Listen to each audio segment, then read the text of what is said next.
عمر فاروق D C Khan سے یہ کہتے ہیں کہ نماز پڑھتے وقت ہمارا حلیہ کیسا ہونا چاہیے؟ آپ جب لوگوں سے ملتے ہیں یا کسی اپنے سے بڑے ملنے جاتے ہیں، کسی ضلعی افسر سے یا صوبائی وزیر سے یا کسی ایسی شخصیت سے، تو آپ کا حلیہ کیا ہوتا ہے؟ ظاہری بات ہے، بن ٹھن کے جاتے ہیں. تو جب اللہ کے حضور جانا ہے تو حلیہ کیا ہوتا ہے؟ سبحان اللہ، سبحان اللہ، سبحان اللہ. ہم میکسیمم اپنی استعداد کے مطابق، اپنی حیثیت کے اچھا مطابق. لباس، اچھا حلیہ ہونا چاہیے، بالکل صحیح.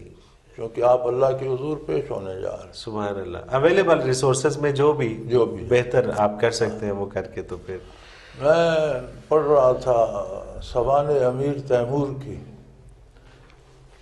تو وہ کہتے ہیں مجھے بڑی حیرت ہوئی، اس نے ساری عمر سفر ہی کیا اور لڑتا بڑھتا ہی رہا ہے. جی ہاں. تو کہتے ہیں ایک شہر میں پہنچا، تو وہاں جب میں نے کیمپ لگایا اور ظہر کا وقت ہوا تو میں نے دیکھا لوگ عید کی طرح کے لباس پہن کر نکل رہے ہیں.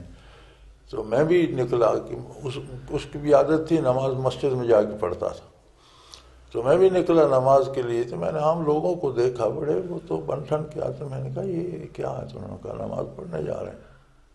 مجھے اب آیت کریمہ یاد نہیں، قرآن میں آیت بھی ہے کہ نماز کے لیے جاؤ تو اچھا لباس پہنو. سبحان اللہ، سبحان تو اللہ. انہوں نے کہا جی ہم اللہ کے حضور پیش ہونا ہے تو ہم لباس کیوں نہ پہنے، واپس آئیں گے تو اتار کر کام کے لیے دوسرے کپڑے پہن لیں گے. سبحان اللہ. تو کہتے ہیں میں رک گیا. میں نے کہا بات تو ان کی ٹھیک ہے.